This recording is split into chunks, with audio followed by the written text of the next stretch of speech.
Summer Nights is in full swing at Busch Gardens, and they have some new and exciting thrills this year. Zoo educator Trevor Suich joins us today with details on that, and he has brought along some special guests. Did I say your name right, Trevor? Close enough. I was going to say, I wasn't even prepared for that one, so I apologize. No worries. So we did bring a lot of friends with us in studio today, so we thought we'd start off by introducing you all. This morning. Three friends. This guy right here, this is Darwin. Darwin here is a bird called a tawny frogmouth. Now, on first glance, what do you think Darwin kind of looks like? What would be your first impression with him? Well, I kind of thought owl when you first brought him out. Yeah. Yep, he gets owl a lot. So he gets a living tree sometimes too on occasion. So he really likes living tree because that's what he's designed to do. But wasn't there frog in his name? What was his name again? No, he's called a frogmouth because his mouth is absolutely massive. When he opens his mouth all the way, he literally looks just like a frog. Huge, massive mouth. That makes him actually a relative of nightjars and whippoorwills. If you've ever heard of whippoorwills before, beautiful birds that live right here in Florida that actually catch insects on the wing while they're flying and scoop them up with their massive, almost net-like mouths. So, wow. I was going to say, does he eat frogs? What well, does not he quite eat? frogs, but he does have a mouth like a frog. I bet he wouldn't turn down a frog if he was hungry enough, though. That's the key. So he's not actually an owl, though. If he was, he'd have some incredibly sharp talons, and Bethany here probably wouldn't be too thrilled to be holding him at the moment, honestly. So, what is this thing? I love this little feathers on the front of his head. Oh my goodness, there we go. So he's kind of showing them off right now. So whenever he feels kind of air currents above his head, he'll react as if there was an insect flying there, just like that, and he'll open his mouth to get ready to grab a hold of whatever that insect might actually be. So for the rest of the time, though, they'll sit very still and basically patiently, just like he's doing right now, acting like a tree, not moving a lot, staying very still, waiting for their food to come to them. I can see where he would blend right into a tree. He really That's does. Incredible. So look at those feathers. Beautiful, amazing animals. Now, of course, there are a ton of animals to see at Busch Gardens. Over 12,000 animals call Busch Gardens home. Over 300 species, and we thought we'd bring a couple other friends into the studio today with you today. Is that he is, absolutely. Which goes into Summer Nights, right? It certainly does, absolutely. So we're open late every single night all summer long until August 7th. I think we just got upstaged by you, Mr. Alfalfa. Sorry, I know. This guy's cute. Can't blame him. He is, isn't he? So Alfalfa here is what's called a rock hyrax. Yeah, Alfalfa. Now, here's another fun one to talk about too, because at first glance, what does he sort of look like to you? Kind of like a gopher or an otter. Or an otter, like a giant gerbil or something like that. So, well, they do kind of sort of look like a rodent. They move around like some sort of awesome ninja jackrabbit. They can almost like jump off walls. They're designed to climb on rocks over in Africa, and they're very nimble. So, okay, Africa. However, his closest relative is a much larger animal that lives in Africa. In fact, one of the largest animals on the planet, and that would be the elephant. I don't believe it. That's right. Isn't that so cool? So the reason that they're related to elephants is because they have really cool little tusks inside of their mouth, just like an elephant is going to have, and they have a skeletal structure that's very, very similar. So fascinating animals. Look nothing like elephants, but that's actually their closest relative. You know? Oh, wow. That is amazing. You can see this guy, a girl? You can, guy, and he is at Busch Gardens as part of our Animal Ambassador collection. Okay, so we love introducing our guests to our animals up close and in person, just like we're doing right now, making those amazing one-of-a-kind memories. That's what we're all about.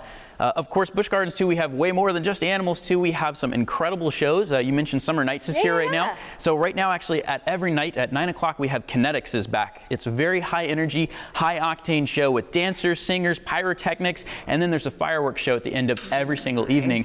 And Fridays and Saturdays, we're actually open until midnight every night as well, Which is so cool, because let's be honest, the parks can get a little warm in the afternoon. They so can, it's so nice. The night is the perfect time to come. It is, and that's Pinky's favorite time to show off. So this right here is Pinky. She is probably one of the most famous animals at Busch Gardens. She loves to travel and show off to our guests. She is what we like to consider the famous dancing flamingo. Sometimes she feels if she doesn't have enough attention, she'll actually start to do a little dance for us. Can you dance for a second? Maybe sometimes when she feels like she doesn't have it, she will make sure that all the cameras on her. But right now she sees her own reflection. She says, you know what? I am looking gorgeous right here. Oh, nice shot, Hud. Oh, good. But yeah, Pinky absolutely loves the summer season. She loves interacting with our guests. We love getting a chance to share her with everybody.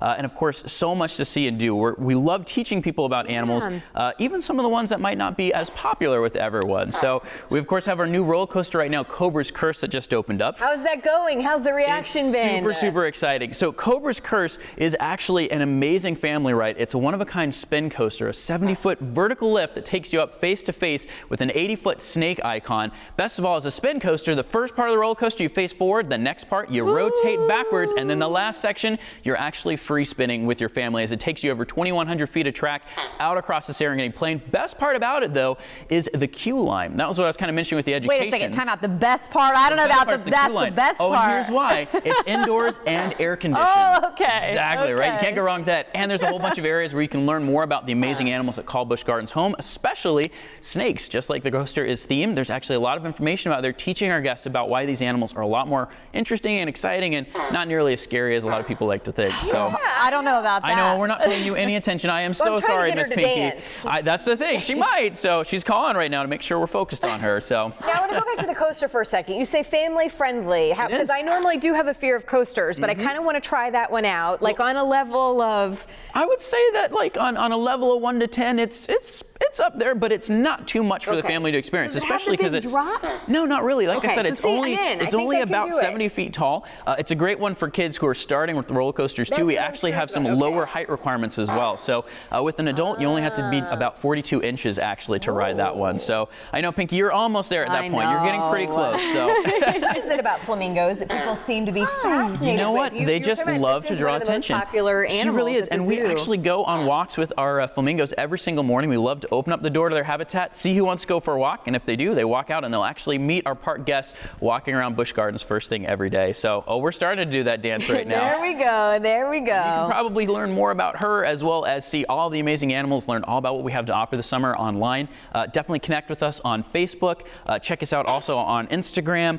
We just started up our own Snapchat as well too. It's a great new way to kind of interact with our guests. How's the baby sloths doing? That's doing fantastic. She was on Snapchat. Yeah, she was on Snapchat too, actually. So are they doing good? They're doing fantastic. Baby is huge now. Yet? I know there was still the contest. Yep, we did the Facebook contest. Our fans actually reached out to us on Facebook and helped to name her Giselle. Actually, beautiful, beautiful name for a beautiful girl. Not as beautiful as you, Pinky. There's that dance we were talking about. Another animal. I love it. Pinky is a Chilean flamingo, loves to show off for everybody. So thank you guys so much for having us. Check us out online at buschgardens.com.